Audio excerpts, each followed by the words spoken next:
Bueno, pues aquí estamos en un contenido más, seguimos saliendo del armario espiritual, seguimos llevando la espiritualidad a todos los rincones y a todas las personas. Me alegra que además haya cada vez más interesados en hablar, ¿no? de Dios, de la divinidad, de la espiritualidad y cómo esto llevarlo en el día a día. Yo tengo la suerte de contar con José de Pablo, que es una persona que sé que practica eso de la espiritualidad en el día a día, pero a mí me gusta siempre empezar de la siguiente manera, José. Oye, ¿quién es José de Pablo? ¿A quién soy yo? Aquí ya íbamos a hablar de Dios directamente, que es el Sí. importante.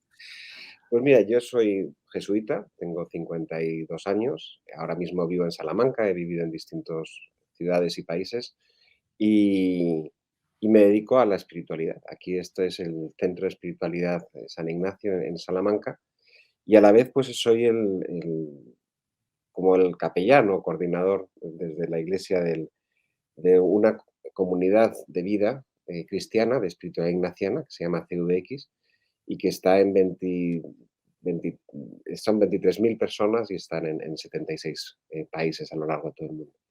Y como todo eso lo hago desde aquí, desde Salamanca, con algunos viajes, pues necesito vida espiritual y eso es lo que me Ujú. gusta para poder hablar hoy. Ujú. Pues gracias por la introducción, José. Y sí, efectivamente, aquí vamos a hablar mucho de Dios, pero muchas veces entendemos a Dios como eso, una entelequia, algo que no podemos lógicamente comprender, pero una de las cosas que a mí me ha llamado la atención profundamente de la espiritualidad ignaciana es la de captar a Dios a través de los sentidos, ¿no? Y sobre todo en el día a día. Y me gustaría que empezáramos explicando eso, ¿no? Porque muchas veces, en muchas tradiciones espirituales se trata como de eliminar los sentidos, ¿no? Y el cuerpo de todo ese este proceso espiritual. ¿Cómo se vive esto dentro de la espiritualidad más ignaciana? Bueno, lo de espiritualidad ignaciana es porque quien la inició es San Ignacio de Loyola, ¿no? Hace 500 años. Lo digo porque a veces nos centramos, ponemos un nombre y no sabemos a qué Mm, corresponde la etiqueta. sí. Él lo que quería era que la persona lograra buscar y hallar a Dios en todas las cosas. Entonces no podemos ir recortando la realidad cuando decimos en todas las cosas, es en todas las cosas. Y cuando decimos en todo amar y servir, es en todo amar y servir a Dios nuestro Señor. O sea que el mundo es un lugar de encuentro con Dios. Y cuando yo quiero encontrarme con Dios, el escenario es el mundo. Y no puedo andar reduciendo, recortando. Por eso, todas las experiencias de la vida ordinaria son una posibilidad de encuentro con Dios. Las buenas, las malas. Y si la realidad me entra normalmente por los sentidos, pues mis sentidos también son puertas para encontrarme con Dios. Con las personas me encuentro de una manera, pues igual con Dios. Y si Dios es persona, supone que nunca voy a llegar a abarcarlo y comprenderlo del todo, sino que es un misterio que siempre está abierto a seguir descubriéndolo, ¿no? Y eso es a través, pues, de lo que nos entra por los sentidos. Si dejamos a Dios encerrado en una entelequia solo de cabeza, nos estamos poniendo solo delante de un espejo a nosotros mismos y no descubrimos que Lo que pasa es que muchas veces los sentidos nos pueden engañar, ¿no? De hecho, todas estas imágenes y estos juegos, ¿no? Para demostrarnos que lo que vemos a veces no es lo real. ¿Cómo discernimos a través de los sentidos lo que es de Dios y lo que no es de Dios? los sentidos son puertas. Y entonces es como si fuera una ventana que yo tengo delante. Y si yo no tengo en cuenta los sentidos, me quedaría, en vez de una ventana, sería un espejo. Y solo me vería a mí. Al abrir esa ventana, veo el mundo y lo veo distinto. Es cierto que el mundo, y que lo que mis sentidos me dicen, me pueden engañar. Si hay muchas ilusiones ópticas y espejismos y sueños, y no sé si estoy despierto, dormido. Los filósofos se han ocupado de esto desde 5 siglos antes de Cristo. Pero la realidad es que no tenemos otra manera de contactar con la creación, ni con el mundo, ni con Dios. Entonces, el mundo se convierte en ese espacio de encuentro. ¿Y cómo sé yo que no me engaño? Mira, porque no es cuestión solo de un momento de certeza. Nosotros no vivimos por papelitos que vienen del cielo diciendo tienes que pensar, sentir o hacer esto, sino más bien por señales que nos van surgiendo de la gente, de los encuentros, del encuentro con Dios, de aquello que vemos en la naturaleza. Y todo aquello nos va dejando señales por donde nosotros podemos ir descubriendo quién es Dios y qué es lo que quiere de nosotros. mm, Y, y además viviendo sobre todo desde el agradecimiento. Si hay algo clave en la espiritualidad ignaciana es que no tenemos que hacer cosas para ganar a Dios o para ganarnos su favor o para alcanzar una parcela en el cielo, sino que nosotros vivimos desde el agradecimiento. Hemos recibido tanto de Dios, hemos recibido tanto a través de Jesús, que solo nos queda en la vida, en esta vida, y tenemos toda la vida para ello, para agradecerlo. Y eso que sea desde nuestras acciones, operaciones, intenciones, desde todo lo que hacemos. has mencionado antes el en todo amar y servir, ¿no? Pero sí me gustaría que profundizaras un poquito más. ¿Qué significa eso de en todo amar y servir? La frase completa es en todo amar y servir a Dios nuestro Señor. Ujú, Que ese es. Pero también está el amarte a ti, Señor, en todas las cosas y a todas en ti. Entonces es como Dios es el punto de encuentro con las cosas, las personas, en el día a día. Y en todo, lo difícil de ahí es en todo, el todo. O sea, yo a veces me es muy fácil amar y servir a los que me cae bien, a los que me sale espontáneo, pero cuando es en todo, significa en todas las relaciones humanas, significa en todo encuentro, significa en toda proximidad a otro ser humano. Y eso es siempre mucho más complicado. Pero en el fondo es que tenemos un ejemplo, que es Jesús de Nazaret. Entonces, él sí que supo amar y servir en todo. Bueno, pues nosotros, él hizo, él empezó y nosotros intentamos seguir, ¿no? Y ya te digo, ese es el agradecimiento. Cuando tú descubres que Dios vive así contigo, no te queda otra más que la respuesta gratuita. Ujú, así. ujú. Y, otra de las cosas que, por las que también San Ignacio lógicamente es conocido es por los famosos ejercicios espirituales, ¿no? Sobre todo, bueno, por los ejercicios extendidos, los de 30 días, ¿no? Pero hoy día, para el común de los mortales en esta sociedad tan acelerada que vivimos, 30 días de retiro espiritual es un lujo casi vamos, al alcance de los que estáis en este tipo de vida ya consagrada, pero para los demás, ¿cómo podemos llevar esa espiritualidad en el día a día? Cuéntanos. O sea, es cierto que esto surge en el siglo XVI, una mentalidad distinta a la nuestra. San Ignacio estaba en camino entre pues la Edad Media y el Renacimiento. Y proponer 30 días eran 30 días de batalla espiritual, de ir encontrándose con Dios, que él fue el reflejo de su propia vida, pero él no hizo mucha, él fue tomando lo que había en su época, ejercicios espirituales que ya existían, como el monasterio de Montserrat y otros maestros espirituales que tuvo alrededor, y lo que creó es una arquitectura, que eso es lo novedoso.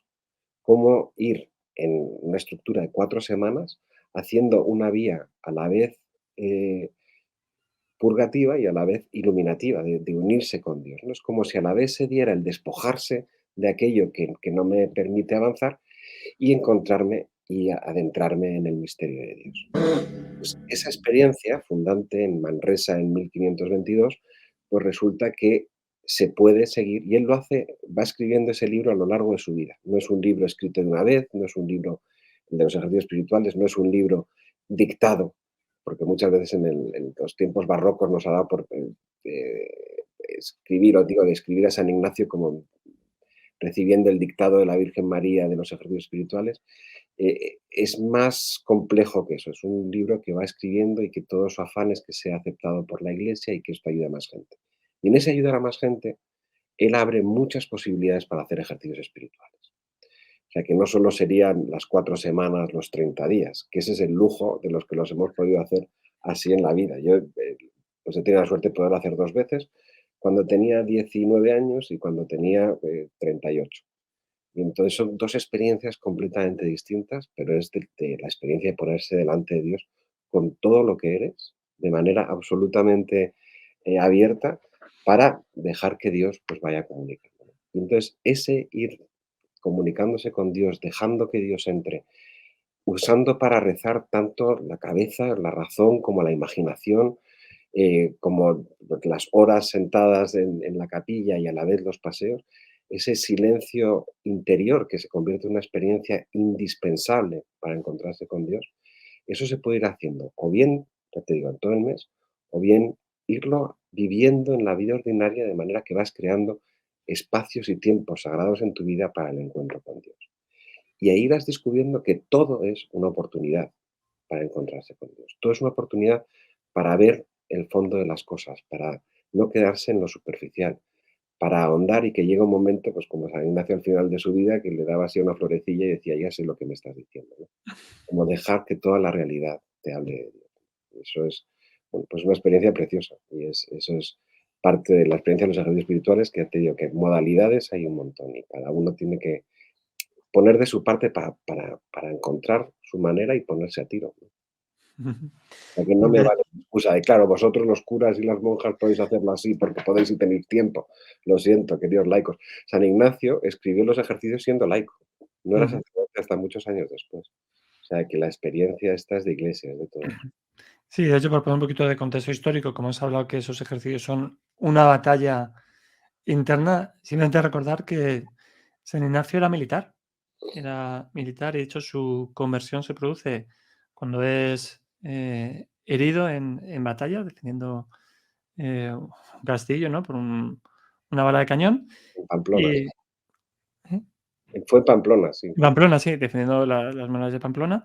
Y cuando vuelve a su casa, que de hecho él volvía teóricamente a morir y a estar prácticamente allí postrado, porque en aquellos tiempos pues, los hospitales no eran como ahora, ¿no? Entonces él va a su casa y ahí él pide libros de caballería y lo que le dan es vida de santos, ¿no? Que es lo que habría. No sé si es lo que habría por allí o lo que le dije, no, pues te vas a leer esto, eso ya no lo Es sé. lo que su cuñada le quiso dar, que nos hizo un gran favor a todos. Gracias. Pues mira, gracias a su cuñada se produce la conversión de San Ignacio y entiendo esa metáfora de la batalla, ¿no? Porque seguro que él en aquellos días tuvo que librar una batalla interna tremenda que fue la que luego permitió esto. Esta batalla tiene que ver con la batalla del ego, de nuestros planes y rendirnos a los planes de Dios. San Ignacio fue viviendo esa conversión a lo largo de su vida en varios momentos, o sea, que no fue como una cosa mágica de un momento y de una vez y para siempre. El deseo de seguir al Señor para siempre sí fue así, pero se fue encontrando con una batalla interior consigo mismo. Y cuando en los ejercicios espirituales él propone la meditación de las dos banderas, él propone un escenario de batalla entre dos ejércitos, el del sumo capitán de los buenos, que es Jesús, y el de Lucifer, y dos escenarios, la Jerusalén celestial y Babilonia. O sea, y en eso todo para decirte, bueno, ¿a quién quieres servir?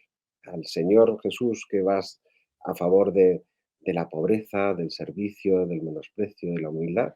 ¿O sirves al otro que también echa redes y cadenas por todo el mundo, que quiere llegar a todos, pero a través del poder, la riqueza, el honor, la fama, por encima de todo? Bueno, y entonces San Ignacio te pone ahí y tú dices, bueno, pues yo me pondría con Jesús, pero como que es lo lógico, ¿no? De todo caballero, pero entonces dices, no, no, no, aquí eres recibido, aquí tú te pones a tiro de Dios y eres recibido. Y hazte pequeño delante de este Señor que te sigue llamando. Entonces, la meditación de dos banderas, que en un principio parecería algo lógico, me presentan el mal, me presentan el bien, me quedo con el bien, resulta que es una manera de descubrir por qué caminos nos vamos hacia donde no queremos. Dicho en lenguaje, en vez de lenguaje medieval, el lenguaje del siglo XXI es, imagínate que yo estoy en un andén de un tren y estoy esperando en la estación y yo quiero ir de Madrid a Barcelona. Pero algo pasa por el camino que yo, aunque tenga el billete de tren para Barcelona, aunque estoy en el andén correcto, de repente me encuentro en un tren que va a Sevilla. Esto que en la vida ordinaria no sucede, en la vida espiritual sucede. Yo quiero ir de bien en mejor, quiero ir en este camino y de repente me encuentro en el lado opuesto. Bueno, pues el descubrir nuestros engaños, el descubrir por dónde nos perdemos, eso es parte de los ejercicios espirituales. Es decir, anda, si yo lo que quería era esto, pues Señor, ayúdame a conseguirlo, ¿no? Y descubrir qué enganches tenemos, qué afectos desordenados, qué cosas nos están llevando por otro camino que no es el de la rectitud de intención. Y también de descubrir que eso no es solo la llamada, o no solo sino también tiene parte de cruz y de resurrección. Y rezar cuando se reza delante de la cruz y con las cruces del mundo y las cruces de uno, también es toda una escuela de discernimiento y de descubrimiento de Dios. Ujú. Bueno, has dicho una palabra que es discernimiento, luego hablaremos de ella, pero, me gustaría que de forma práctica habláramos de eso y esto en el día a día, ¿no? Es decir, vale, nos has hablado de lo de los 30 días, que es el más conocido, que efectivamente hay otras fórmulas que ofrece, pero háblanos de ellas, desde la espiritualidad ignaciana, de las herramientas que se ofrecen. ¿Cómo puedo yo, cuando tengo que llevar a los niños extraescolares y en el estrés para arriba y para abajo, cuando tengo la cena de Navidad con unos y con otros en no sé qué, cuando tengo ese jefe que no sé cuántos, ¿no? Es decir, ¿cómo puedo trabajar en este día a día de forma concreta y práctica ese encuentro con Dios, como tú bien has dicho antes, sobre todo con lo que no es fácil ver a Dios, ¿no? Yo ahí haría 2 como de envolver el día entre 2 momentos sagrados, ¿no? Uno como una pequeña oración por la mañana y otro un pequeño examen por la noche. La oración de la mañana es abrir las puertas de los sentidos, del alma, de decir, no tengo la última palabra de lo que va a suceder hoy, y como si mi respiración pudiera respirar al mismo ritmo de la respiración de Dios, de la respiración del mundo, sabiendo que pues va a haber muchas cosas que me corten el aliento durante el día o que me aceleran o que me van a tirar de mí más allá de donde yo quiero estar. Pero si yo tengo bien cogida la respiración junto al Señor, eso es para mí la manera de irlo encontrando a lo largo del día. Cuando por la mañana he respirado un poco diciendo, Señor, tú estás aquí, quiero vivir contigo el día de hoy. Cada uno encontrará su fórmula, su mantra, su manera de ponerse en contacto con Dios, con el Evangelio del día, con una pequeña oración, pero que no pase ese despertar sin un momento de poner al Señor, ponernos a nosotros en nuestro sitio delante del Señor. Y terminar el día también, pues, desde el examen no es ni examen de conciencia en sentido escrupuloso, ni examen matemático que tienes que hacer como cuando estabas en el colegio, sino que es más bien un momento de diálogo con Dios, es decir, ¿dónde te he encontrado? ¿Dónde te he encontrado? Eh, como en Simeón al final en el Evangelio que dice, ahora Señor, según tu promesa, puedes dejar a tu siervo irse en paz, porque mis ojos han visto a tu Salvador. Pues ahí estamos con los sentidos. ¿Dónde he visto yo que Dios está presente o qué me ha tocado el corazón o qué he oído, cuál ha sido la banda sonora? Todo eso se puede hacer con todos los sentidos. Simplemente decir, si mi vida en esta temporada hubiera sido como un álbum de fotos, ¿con cuáles me quedaría? Si hubiera sido una banda sonora, unos sonidos, ¿cuáles serían aquellos que serían más importantes? ¿Cuál es el sabor que queda más allá del saber? Que a veces vamos mucho con el saber, con la cabeza y no tanto con el sabor de la vida. ¿Para qué cosas necesitaría tener más olfato? ¿O qué cosas, qué sensaciones sensitivas me han dejado, me han traído recuerdos? Como el olfato que trae siempre muchos recuerdos. Y a la vez, pues, a quién me he acercado y he podido abrazar, tocar, he podido querer o he podido al revés, mi cuerpo ha servido para despedir o para rechazar. Pues, es todo un lenguaje que podemos ir poniendo delante del Señor y descubriendo ahí sus huellas a lo largo del día. Sí, es aquella frase que yo ahora no recuerdo de quién es, de vive y discierne lo vivido. Entonces, en ese examen final del día necesitamos el discernimiento, pero ¿cómo se entrena el discernimiento? Pues mira, al igual que un padre o una madre, cuando llora un niño, enseguida descubren cuál es el suyo, si el suyo está llorando o no, y en medio del barullo de tal, de repente, ¡tum!, escuchan, y ese es su hijo, y ahí lo descubren. Pues, o alguien que es un violinista excepcional, pues sabe distinguir cómo es el violín dentro de una orquesta. Bueno, pues las cosas de Dios van un poco por ahí. Nunca vamos a tener un papelito del cielo, nunca vamos a tener una claridad. La gente seguimos pidiendo señales, como aparece en el Evangelio. No, ay, Señor, dame. Pero las señales están ahí y a veces a voces, ¿no? Entonces, el discernir es de todos los sentimientos que tengo, de todo aquello que yo veo en el mundo que me está afectando, pues es ponerlo al lado del Evangelio y ver qué cosas me van acercando más al Señor. O sea, como a lo mejor una señal no es suficiente, pero cuando ves que todas apuntan hacia el mismo sitio, entonces es ahí donde tengo que ir. Entonces, discernir es simplemente tener un momento de pararse, ver cómo las cosas me afectan interiormente, más abajo de mis simples emociones, más abajo que mis sentimientos, más en lo profundo, y desde ahí ponerlo al lado del Evangelio y decir, sí, se parece, por aquí va. Esto es lo que haría Jesús. Esto es lo que quiero hacer con mi vida. Esto es lo que me hará más feliz. Y ir viendo cómo esas señales van apuntando pues, hacia decisiones que uno puede tomar, tanto individualmente como en grupo, porque también está el discernimiento en común, como una vivencia en la iglesia, en compañía.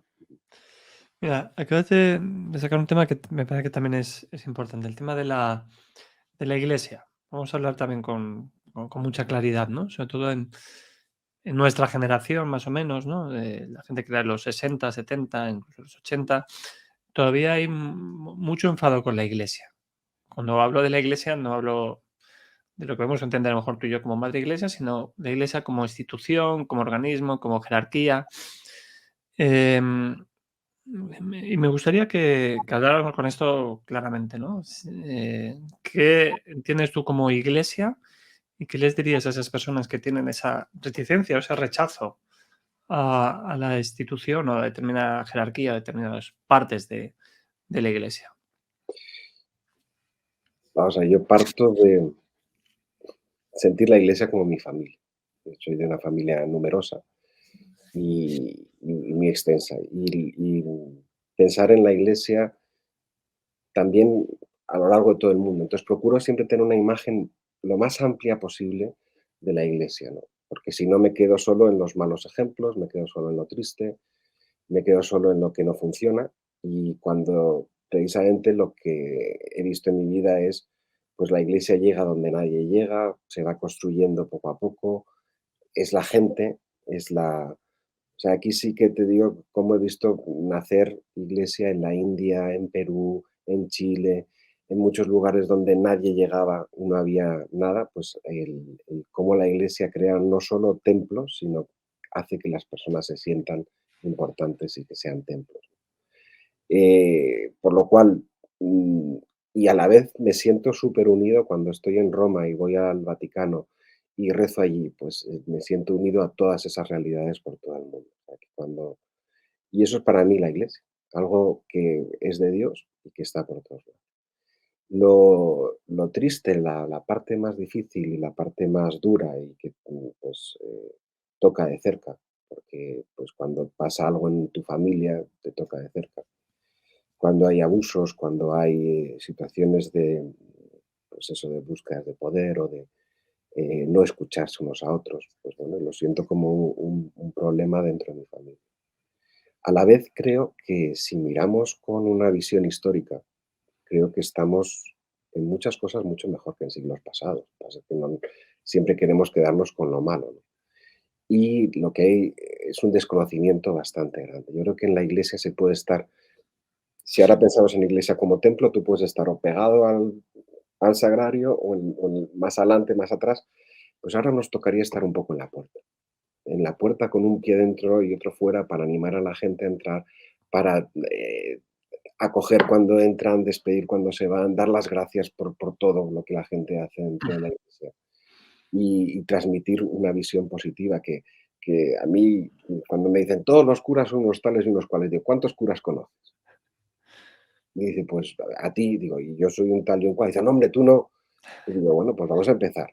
El cura que conozco es muy majo, y hay otros que pues serán no sé qué. Vamos a empezar a los cristianos empezando por nosotros mismos, ¿no? De no Ujú. ponernos etiquetas, no ponernos, estos son liberales, estos son conservadores, estos son tradicionalistas, estos son progresistas. Oye, que somos todos la misma iglesia, que todas las espiritualidades conducen a Dios, que todo esto es para compartir, no para separar, que nosotros somos los primeros que tenemos que vivir unidos, ¿no? Y que los que nos quieran separar desde fuera, pues vean también que entre nosotros nos queremos. Eso es a veces complicado. Y decía otro jesuita que, que hoy es el nuestro Sagrado Pontífice Francisco, que quería una iglesia pobre y para los pobres. Háblanos de esta pobreza de la que habla el Papa Francisco. ¿Qué Pues se mira, refiere? es que ese es otro lugar de encuentro con Dios. O sea, de los que se aprende, los que te cambian el nombre, no son los alumnos buenos, son los alumnos malos. Los que te meten hasta la cocina de su casa son la gente que no tiene casa. O sea, mi experiencia ahí es que precisamente los que me han hecho más, una acogida mejor en el mundo son los más pobres. Y de quien he aprendido yo más y quienes me han hablado de Dios a voces. Entonces, el Papa Francisco lo que dice es que no se trata solo de que el pastor tiene que oler a oveja, es que no podemos centrarnos en cosas externas cuando tenemos alrededor tanta gente necesitada. Entonces, todo lo que hagamos tiene que estar cercano a los pobres, ¿no? Al pobres siempre tendréis entre vosotros, que dice el Evangelio. Pues habrá que buscarlos y ayudarlos, ¿no? Ya trabajes en un colegio, estés en una parroquia, estés en un grupo, pobres siempre tendréis entre vosotros. Gente que está necesitada de ayuda, de cariño, de escucha y, y a todos los niveles, desde los más humanos hasta los más materiales y de necesidad. Por eso es como va junto en el Evangelio. Es que yo no puedo separar el Evangelio y el cuidado de los pobres. Yo no puedo dejar de mirar como miraba Jesús si no miro la pobreza de otros, con misericordia y con ganas de sacarles adelante, sin ningún tipo de paternalismo, sino viendo ahí el mismo ser humano que soy yo. Y eso te cambia, eso te cambia. O sea, yo no podría leer el Evangelio sin fijarme en los pobres. Y has mencionado también que todas las espiritualidades nos conducen a Dios. Me ha gustado esa imagen que decías de el templo con una pata afuera y otra dentro, ¿no? Yo creo que vivimos en un mundo actualmente así, ¿no? De que eh, hay que estar también en el mundo, ¿no? No podemos separarnos del mundo para acercarlo a Dios. Pero creo eso, que también muchas personas se han refugiado en otras espiritualidades porque les aportaba otra serie de cosas, ¿no? Y a mí no deja de sorprenderme cuando estudio, a mí me gusta estudiar otras religiones, filosofías y demás, y cuando veo, por ejemplo, el otro día estaba con el libro de Yogananda, de autobiografía de un yogi, ¿no? Y me sorprendía cómo él continuamente en muchos sitios hace referencia a Jesús, ¿no? Entonces, que nos parece que otras religiones no tienen en cuenta las cosas que hacemos, ¿no? Y tenemos que irnos fuera para luego volver a casa, ¿no? A mí me gustaría que hablaras también, ¿no? De cómo otras filosofías, tradiciones, si cogemos lo auténtico, lo esencial de ellas, también nos pueden llevar a ese camino de vuelta a casa, ¿no? Que al final es el camino del hijo pródigo, ¿no? Es más que un camino de vuelta a casa. Sí, eh, vamos a ver, nosotros el ser humano somos buscadores por naturaleza y a veces nos hemos puesto trabas, bien históricamente, culturalmente, para encontrarlo en nuestra propia tradición, para pues aquello que buscamos que nos dé sentido y que nos llene, ¿no? A veces hemos necesitado como papeles de envoltorio distintos para un mismo regalo y llamamos pues mindfulness a lo que ya era el examen ignaciano o maneras de, digo, sí, aquí no quiero dejar a nadie mal ni nada así, simplemente Ujú. lo que quiero decir es que en nuestro ser buscadores tenemos la suerte que podemos encontrar a Dios desde muchas tradiciones y desde muchas religiones. Y la religión es para religarnos con Dios.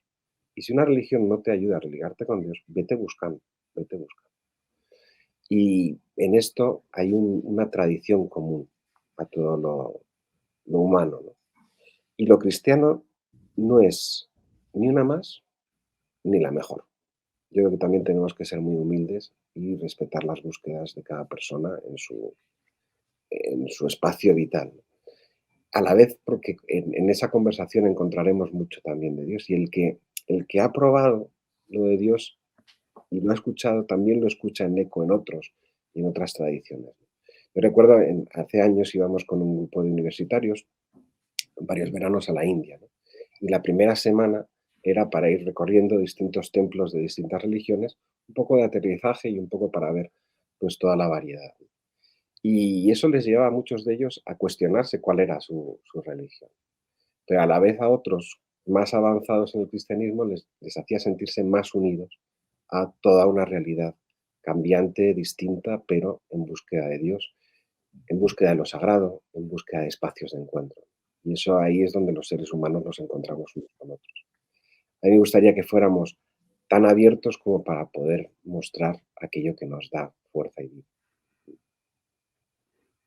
Me estaba, precisamente cuando has dicho eso, me estaba acordando de cuando yo estuve también en la India, ¿no? Hice un viaje intercultural y estuve visitando desde los Sikhs hasta los budistas, los hinduistas, los islamistas, ¿no? Me acuerdo que el guía que nos estaba enseñando, pues la, la mezquita de unas ciudades que visitábamos, decía, aquí siempre dice que nos diferenciamos mucho porque los musulmanes cogemos, cuando entramos, cogemos el agua así, los otros la cogían de otra manera, tal. Y en lo que él veía la diferencia, yo me acuerdo que yo lo que veía era la similitud, la unión, decir, no, todos nos usamos el agua para limpiarnos antes de ir al templo. Lo otro es lo accesorio, es decir, si es al revés, a la derecha, o te la echas por el lado, eso es lo accesorio y creo que es lo que nos perdemos, ¿no? Lo importante es, oye, ¿qué es lo común de todas? Pues mostrar ese respeto, el uso del agua como signo de limpieza, ¿no? Y yo me acuerdo de haber rezado en templos de varias religiones y que la música, como bien has dicho, era la misma. Es decir, que esa presencia de Dios, o por lo menos el Dios que yo percibía, era el mismo si quitaba lo superfluo, ¿no? Es decir, unos pueblos gigantes tenían un turbante para arriba y otros tenían un anillo en la nariz, pero quitando esas cosas que son... Mira, eh, por ejemplo, el uso del rosario en nuestra tradición tiene mucho peso de santificación interna y también existe en las otras religiones, ¿no? Y me acuerdo en la India, precisamente el jainismo, que una sí. manera de rezar era ir moviendo granitos de arroz en una bandeja, haciendo dibujos, y por cada movimiento decías una manera de no ser violento. Bueno, pues tenemos ese tipo de rituales que nos van acercando a Dios, que nos van acercando a los otros, y por ahí son puntos de encuentro. Pero a la vez tenemos el Evangelio que nos dice sí, pero a la manera de Jesús. O sea, yo también recuerdo allí ver, teníamos, imagínate una pequeña aldea en una zona ya muy rural, ya saliendo de la ciudad, y ahí era donde estábamos principalmente, y todas las noches había un niñito que venía a misa y se quedaba a dormir. Y así como el sacerdote de allí indio iba despertando a los otros niños que se quedaban dormidos, a este lo dejaba dormirse, ¿no? Y le pregunté, bueno, ¿por qué a este no le llama la atención como a los otros? Dice, no, porque este niño es un niño esclavo. Y la única vez que le dejan salir del día es para venir a la misa. Entonces nos entró tal golpe a todos los que estamos allí, decir, ¿cómo un niño puede ser esclavo? ¿No? Entonces ahí es donde te sale la vena del Evangelio y decir, esto no lo permite, no lo puede permitir Dios. Nuestro Dios es el de la radicalidad, igualdad entre todos los seres humanos y el que aquí sí que hay cosas que podemos y tenemos que hacer algo para cambiar. O sea, que Ujú. tanto cuanto, tanto. Em, Esa es una reflexión que también mucha gente se plantea, ¿no? Es decir, oye, como en el día a día Dios permite según qué cosas, ¿no? Sobre todo cuando em, vemos cosas que desde el punto de vista humano nos parecen injustas, ¿no?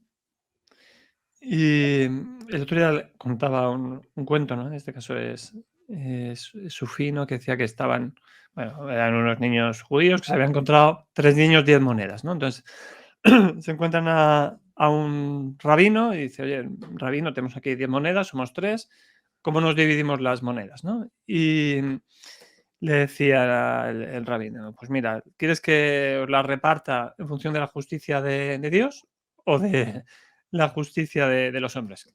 Claro, los niños, evidentemente, a un rabino, pues, conforme a la justicia de Dios. Vale, pues entonces cogió el rabino, a uno le dio 8, a otro 2 y a otro ninguna, ¿no? Entonces yo creo que, que entender lo que es la justicia de Dios en algunos casos es distinta de lo que nosotros decimos que es justo o que es injusto, ¿no? Es decir, yo creo que Dios, aquello de que escribe recto pero que los renglones torcidos, yo creo que sobre todo hasta posteriori, muchas veces no entendemos por qué suceden las cosas, ¿no? Pero cuando estás en esas situaciones en las que dices: "Oye, esto tiene que cambiar", ¿y cómo lo permite Dios? ¿Cómo vives esto? ¿Cómo lo integras en tu vida? sí. Yo desde el periodismo, que también ves que solo las buenas, solo las malas noticias son noticias buenas para publicar, ¿no? Y cómo eso también te va haciendo una mella, ¿no? Según vas hablando del mal en el mundo. Y hay muchas cosas para las cuales no tenemos respuesta, ¿no? Por un lado, lo primero sería a Dios lo que es de Dios y al César lo que es del César. O sea, hay sufrimientos que generamos nosotros, que somos nos creemos los Césares y generamos un sufrimiento del cual somos responsables y eso es parte nuestra. Hay otros sufrimientos que surgen sin ninguna culpabilidad ni nada así por nuestra parte. O sea, nada más triste que ver a una persona que tiene cáncer culparse por su propia enfermedad o sentirse que es un castigo de Dios o cosas de estas. Yo creo que el ser humano ha pasado de preguntarse en el pasado por qué Dios permite estas cosas a preguntarse solo por qué me pasa a mí esto y Dios ha desaparecido de la pregunta. Muchas veces nos hemos olvidado de que Dios es el más cercano a nuestro sufrimiento, porque nada de lo humano le es ajeno y nada de lo nuestro ha querido Él no vivirlo, empezando por la cruz. Estar al lado nuestro en el sufrimiento significa que el sufrimiento ya no es un cincel en las manos de Dios que nos va haciendo mejores, eso no tiene sentido, sino que es más bien el sufrimiento es un espejo donde nos vemos como somos, como seres humanos. Y Dios aparece también en ese espejo al lado nuestro, pero sin maquillaje, sin máscaras, con toda nuestra limitación.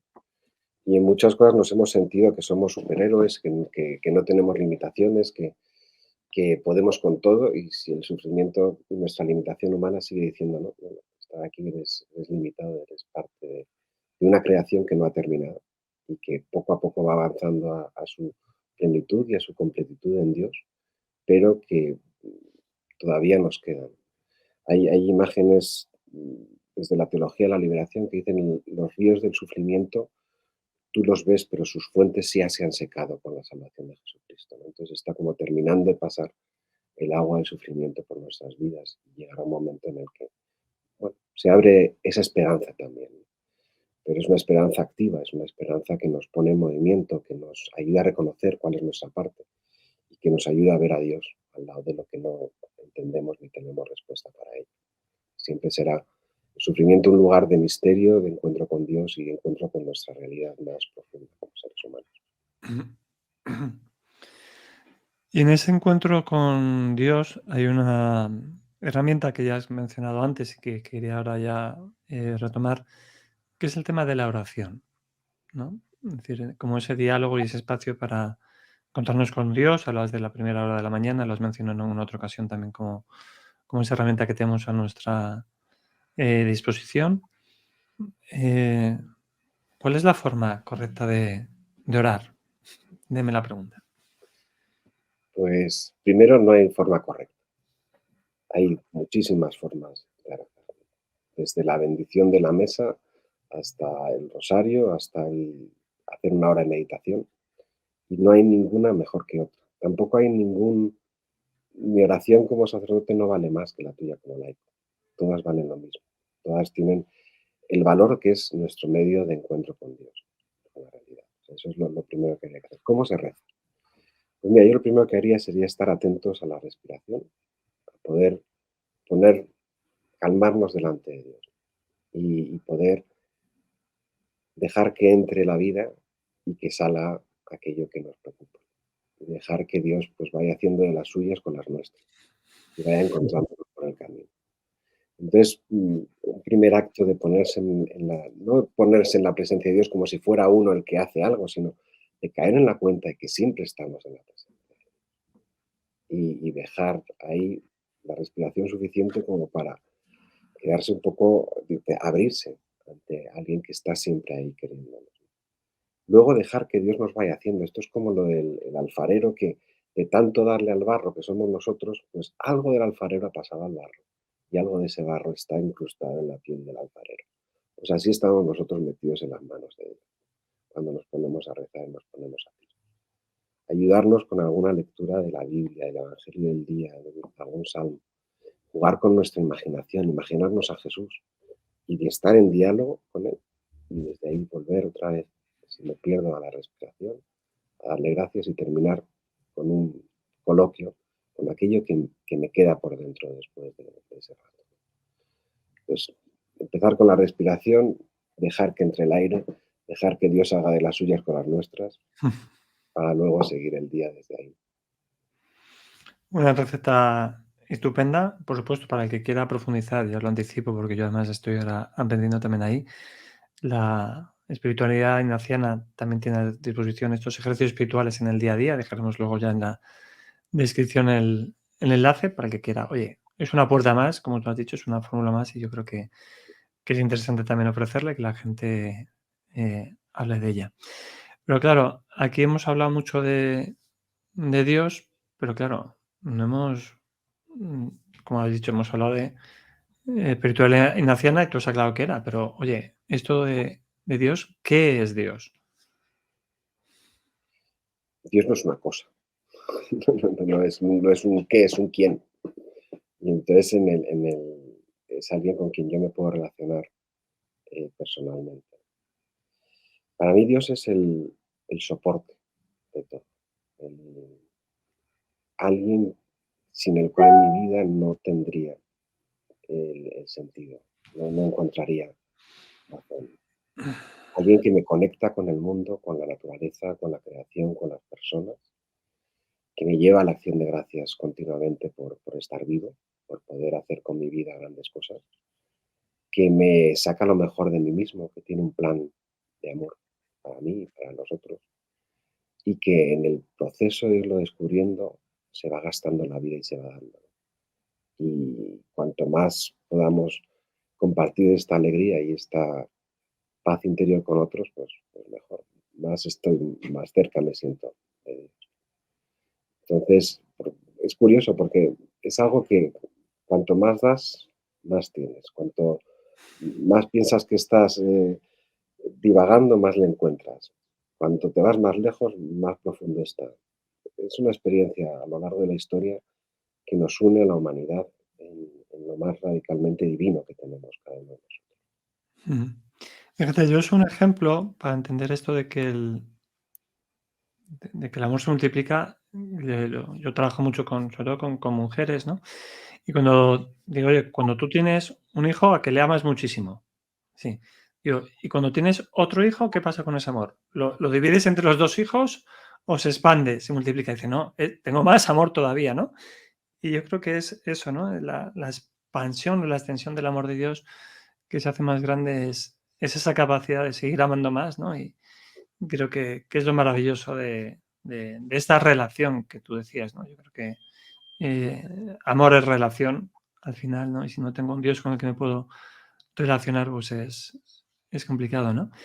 Y para todas esas personas que lo que les hayamos hablado les resuene, ¿no? Y quieran seguir este camino, este encuentro con Dios, ¿no? Porque a veces em, vivimos todavía en una espiritualidad muy del espejo, ¿no? Y nos falta esa espiritualidad de la puerta y de la ventana que hablabas antes, ¿no?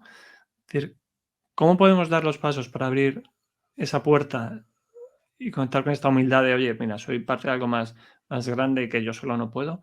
Para empezar a caminar en esta espiritualidad que estamos hablando ahora, ¿cuáles dirías tú que son esos primeros pasos? El primer paso es empezar el día y terminar el día con el Señor, el abrir las puertas de los sentidos como un lugar de encuentro con Dios, el quizás terminar el día o pararse a mitad del día y simplemente ponerse en presencia de Dios con tres claves: algo por lo que dar gracias, algo por lo que pedir perdón y un deseo que me gustaría pedirle al Señor. Esos tres pasos ya me van a dar una visión completamente distinta de lo que me va rodeando. Pues mira, me parece una fórmula súper sencillita, porque a veces pensamos que hace falta eso, retirarnos 30 días a la montaña Tú Dime. piensas que antes hablabas de las matemáticas de Dios son completamente distintas a las nuestras. Ujú. Entonces, nosotros pensamos que estamos dividiendo cuando partimos el pan y Jesús lo que hace es multiplicarlo. Pensamos que cuando tenemos menos estamos restando y evidentemente damos más. O sea, es completamente, hay que darle simplemente una pequeña vuelta de tuerca a las cosas y mirar las cosas más desde Dios que desde nosotros. Sí, sin duda esas matemáticas y esa justicia de Dios yo creo que funciona de forma distinta a como hacemos los humanos las cosas. Así que a mí para acabar me gustaría, en primer lugar, oye, darte gracias profundamente, José, por muchas cosas, no solo por la entrevista de hoy, sino por lo que me has aportado también en mi camino. Oye, aprovecho utilizando tu forma, pedir perdón, pues en esta entrevista hemos cometido algún fallo o cualquier cosa y expresar el deseo de que más personas comparten este camino, ¿no? Porque una cosa que me parece que has dicho muy bonita, que es el poder de la comunidad, sea la que sea, creo que fortalece mucho. Yo creo que vivir todo esto de forma aislada y solitaria me parece estoico o imposible. Yo creo que hacerlo en grupo es la forma más potente de hacerlo. Y me gustaría, José, pues eso, que despidieras tú con unas palabras como tú te apetezca despedir esta charla que hemos tenido. Pues mira, darte las gracias por este rato de diálogo y que esto es la vida. O sea, el no perder la ocasión para encontrarse con lo humano y con lo divino, porque va junto y que Dios nos está esperando, ¿no? Cualquiera me diría: "Ah, tú lo dices como si fuera tan fácil verlo". Y la verdad es que sí. Y la verdad es que en la vida nos va a sorprender. Solamente hay que abrir los ojos, los oídos y hacerlo mucho más posible de lo que pensamos inicialmente. Y encontrarse con el Dios del Evangelio precisamente está basado en la vida de las personas, pues, que seamos vida junto a la vida de Dios. Ujú. Pues muchas gracias, José. Tú todavía no te vayas, que ahora despido aquí a, a las personas. Y bueno, pues me quedo también con esa frase, ¿no? De que con las nuestras hace Dios de las suyas y yo confío que, Es la vida. que alguna cosita, con que os quedéis, con alguna cosita de la que hemos quedado aquí, que os haya resonado, que os haya llamado, que os haya generado en el cuerpo algún tipo de emoción a través de los sentidos, ¿no? Pues que sigáis esa pista, ¿no? Yo invito a otras personas que si abrimos, me gusta mucho una frase que es que si abrimos una rendijilla a Dios, Él entra como un vendaval, ¿no? O sea, que permitamos que esa puerta se pueda abrir. Por supuesto, si este vídeo también os ha gustado, compartirlo, difundirlo, porque es un poco el espíritu con el que hacemos también todo esto. Podéis suscribiros para que os lleguen las alertas y compartirlo porque es desde donde lo hacemos. Así que muchas gracias y nos vemos en siguientes vídeos. Gracias, José.